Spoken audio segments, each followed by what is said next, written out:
são várias barreiras que são tanto de ordem cultural, de ordem estrutural, né, de ordem econômica, tudo isso vai criando constrangimentos, né, e algumas interdições.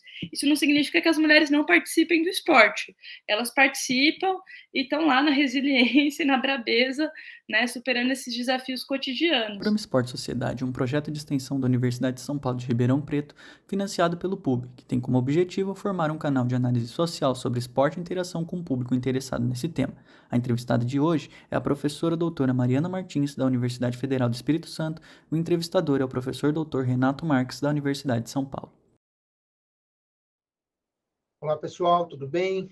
Sejam bem-vindas, bem-vindos aqui ao nosso projeto, ao nosso canal Esporte Sociedade. Meu nome é Renato Marques, eu sou professor da USP, da Universidade de São Paulo, aqui na Escola de Educação Física e Esporte de Ribeirão Preto, e coordenador desse projeto de extensão. A entrevista de hoje é a segunda parte, a continuidade da entrevista com a professora Mariana Zoanete Martins, que é professora da Universidade Federal do Espírito Santo, e que é formada em Ciências Sociais e Educação Física pela Unicamp, na Universidade Estadual de Campinas, também com mestrado e doutorado na mesma universidade. É coordenadora da GRUPA, que é o Grupo de Estudos sobre Gênero e Participação das Mulheres no Esporte, e que tem como linhas de pesquisa principais a participação da mulher no esporte e a construção de carreiras de atletas. O tema dessa entrevista, dessa segunda parte, continua sendo a participação das mulheres no esporte, as barreiras e os caminhos que podem ser tomados no sentido de possibilitar uma participação ampla, com igualdade de oportunidades, enfim, espero que vocês gostem.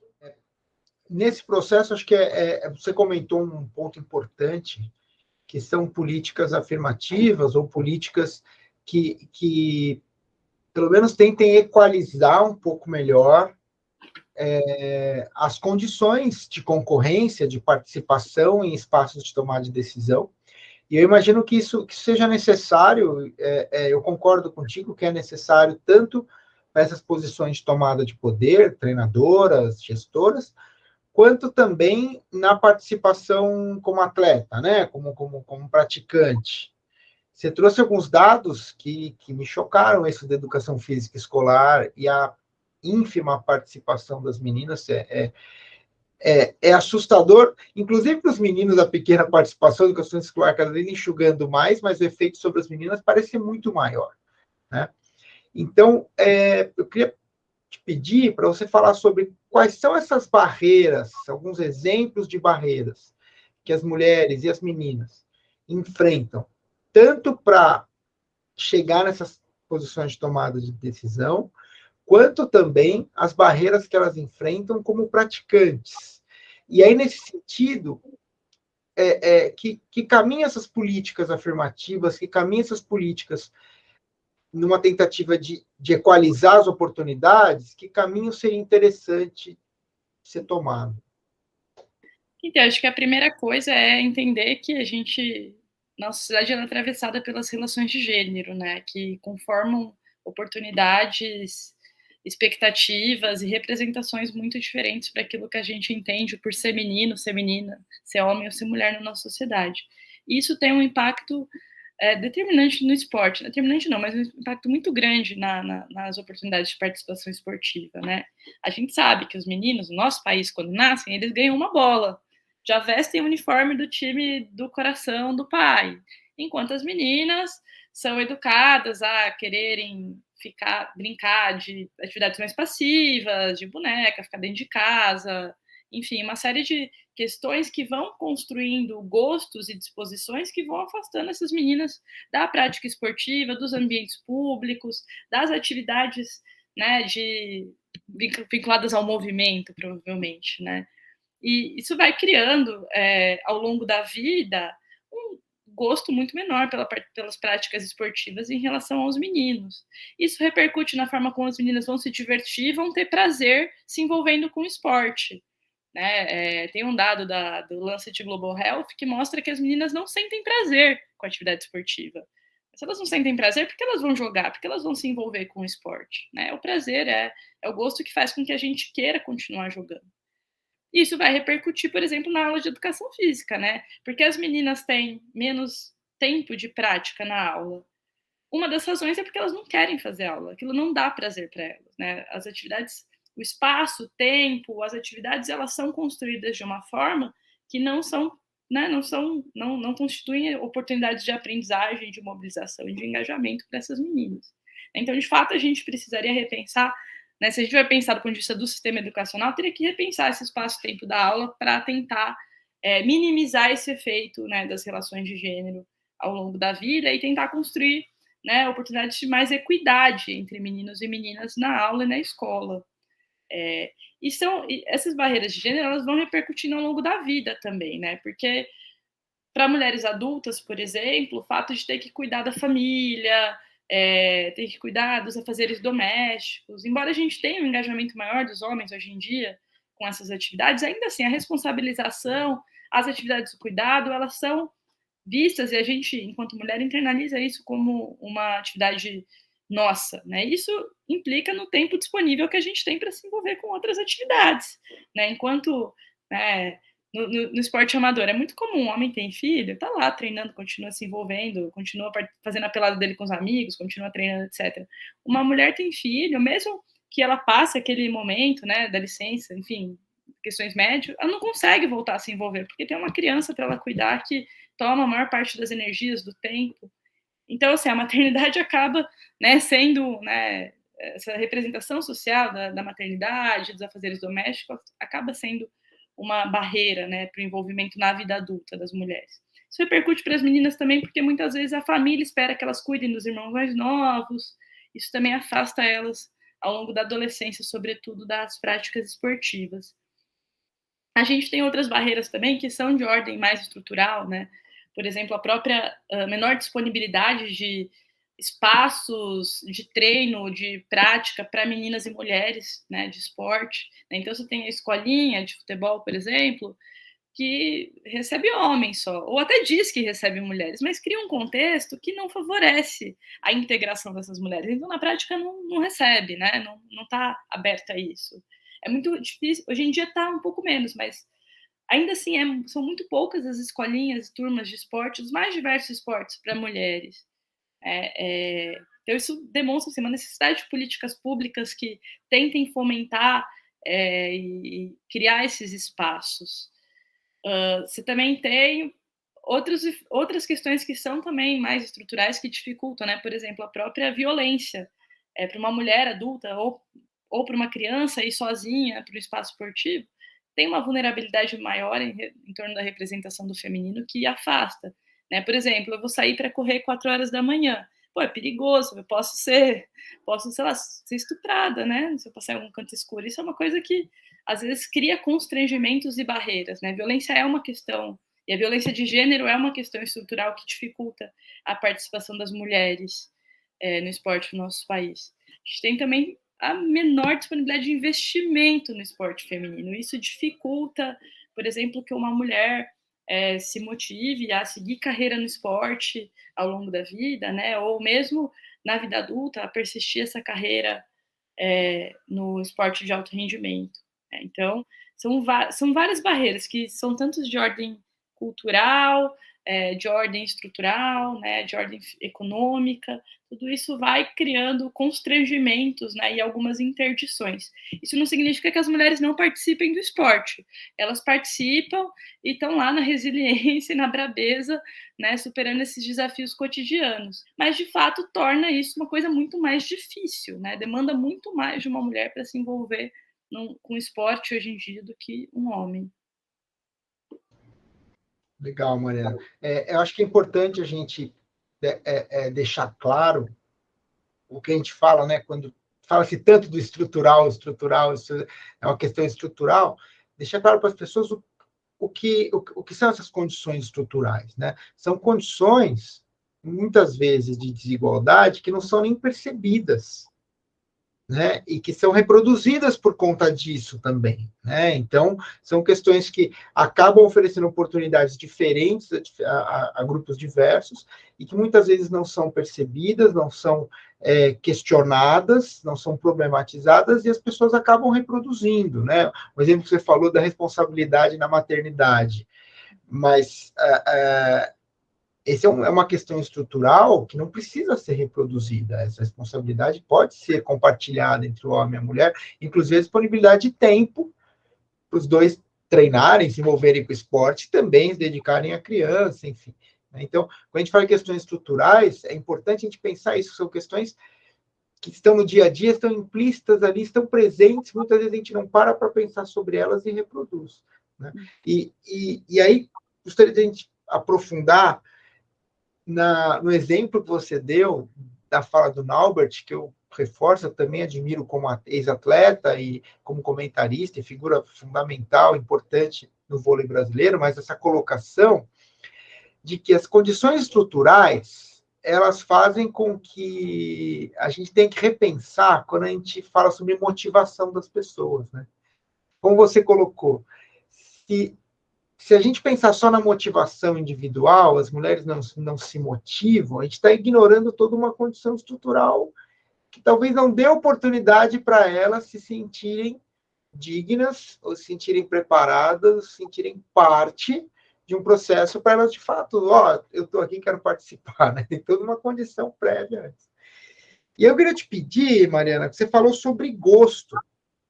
Eu, como leio muito Pierre Bourdieu, né? Gosto muito Bourdieu.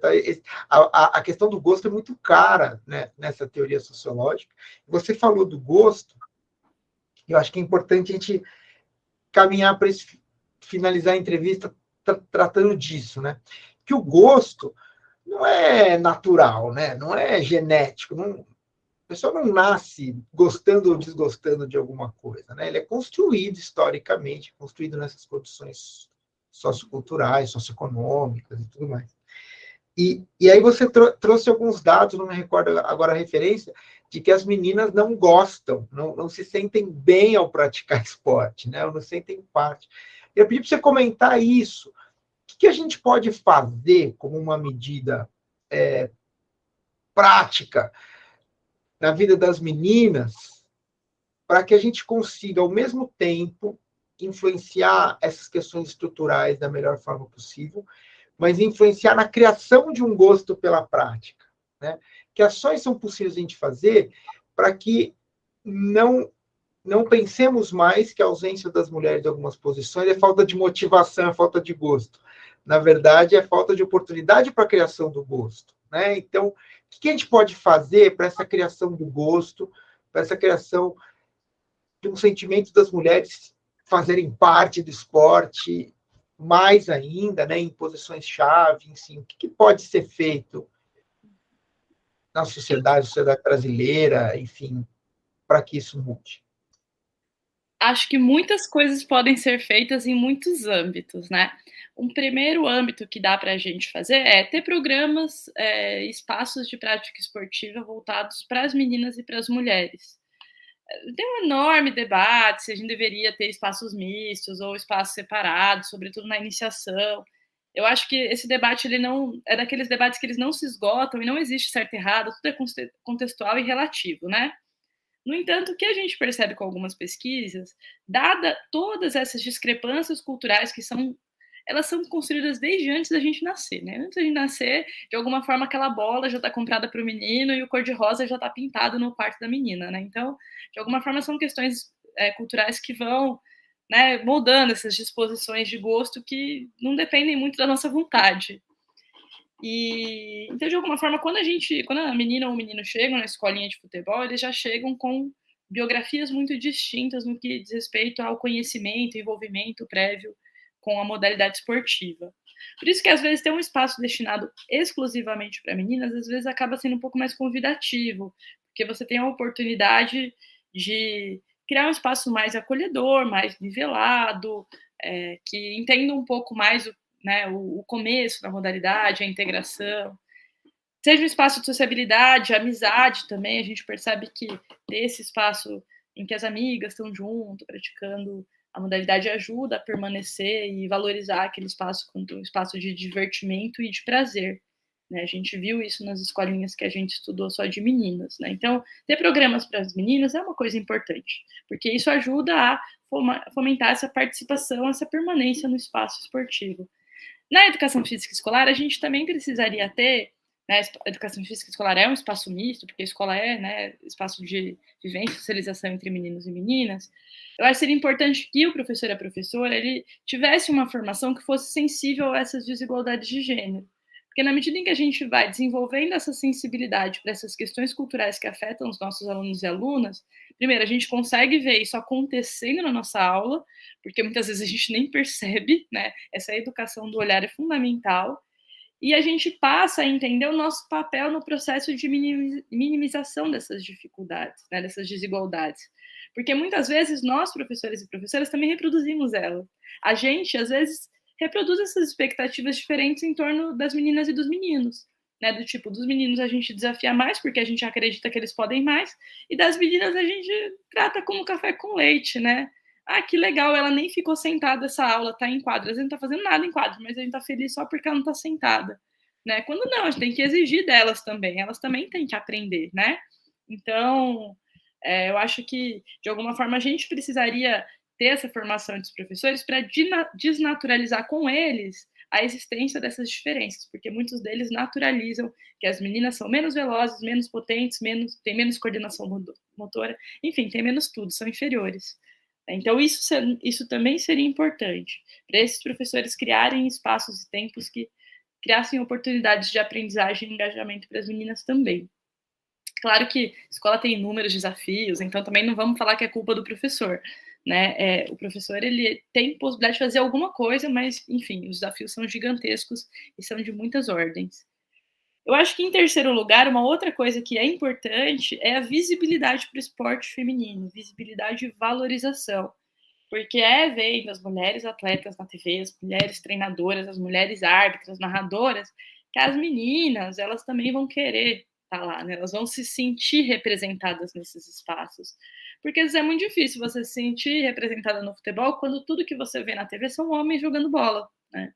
Então, é muito chato quando você chega no espaço para praticar esportes e só vê homens, só se fala de homens, só se valoriza homens. Você não se sente representada nesse espaço, você não tem essa identificação.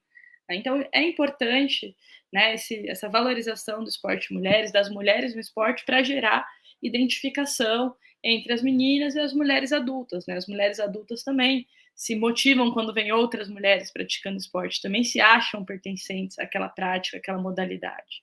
Então, essa valorização é fundamental. E a valorização ela está relacionada também a investimento. Né? Hoje em dia, o esporte de mulheres ele carece de investimento em todas as modalidades e em todos os níveis. Né? A gente precisa falar sobre isso. O aporte de recurso que vai para as mulheres no esporte, ele é muito inferior ao dos homens, em todas as modalidades. Né? O que o Corinthians investe, o Corinthians é um dos times que mais investe no futebol feminino hoje no Brasil. O que ele investe não chega nem aos pés do salário de um jogador renomado dentro do clube. Assim, é muito díspare, sabe? Não, se não investir, não desenvolve, não se valoriza. Né? Não dá para tratar investimentos no esporte de mulheres como esmola. Né? Precisa ter um investimento real, porque é isso que vai desenvolver o esporte.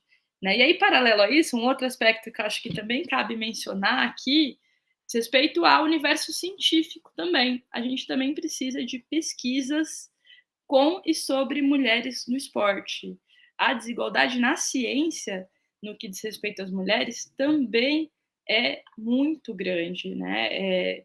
Acho que 2019 teve um editorial de uma revista de fisiologia e performance, e esse editorial reunia mais ou menos alguns dados das publicações na revista, né, e era coisa do tipo, 19% das pesquisas incluíam mulheres na amostra, ou seja, 80% não tinham mulheres nem na amostra, e apenas 4% das pesquisas publicadas nas edições daquele ano da revista tinham só mulheres na amostra. Então, assim, quase não se pesquisa mulheres. E se não se pesquisa mulheres, não se conhece como que você vai melhorar do ponto de vista tanto fisiológico, social, cultural, a modalidade se você não tem um conhecimento científico embasado sobre o que está acontecendo, né? E aí, quando você vai ver a participação das mulheres como autoras, também o dado também é chocante, né? 13% dos artigos só tinham mulheres entre os autores, não é nem como primeira autora, era no bolo dos autores daquelas pesquisas.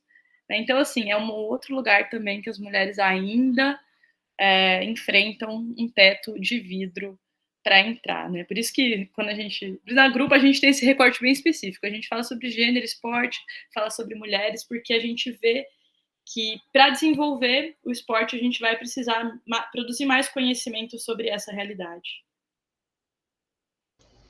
Perfeito, Mariana. Adoraria continuar a nossa conversa. Acho que a gente tocou em pontos muito importantes.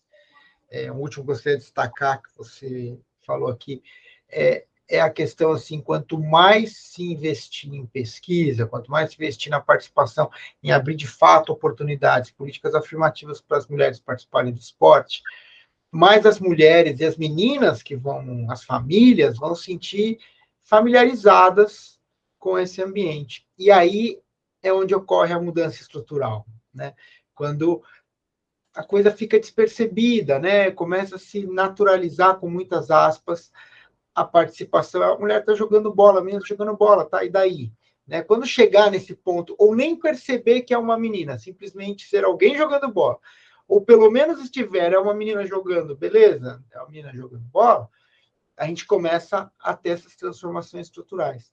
Mas que essas ações que você mencionou são fundamentais mesmo, e foi muito importante a gente tratar sobre isso. Então, quero te agradecer pela oportunidade, agradecer pela sua participação, pela disponibilidade, por tocar em temas importantes, né, especialmente que diz respeito a essa transformação social mais ampla, que até extrapola o esporte, e que o esporte é parte da sociedade, então não adianta falar do esporte de forma isolada, e que para a gente possa caminhar no sentido não só ampliar as possibilidades de participação das mulheres no esporte, mas principalmente de legitimar a participação das mulheres no esporte, né?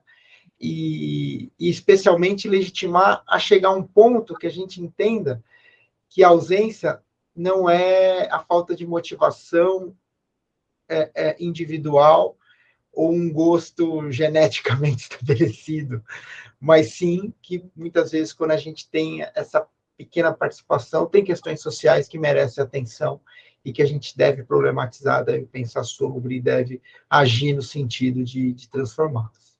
Então, muito obrigado, Mariana. Foi um prazer te ter aqui no nosso projeto. E até uma próxima vez aí. Obrigado, João. Eu que agradeço, Renato, parabéns pela iniciativa. E é isso, falar sobre mulheres é falar sobre a democratização do esporte. Maravilha. Muito obrigado. Um abração para você. E também um abraço para todo mundo que acompanhou aqui a entrevista. E até uma próxima. Tchau, tchau.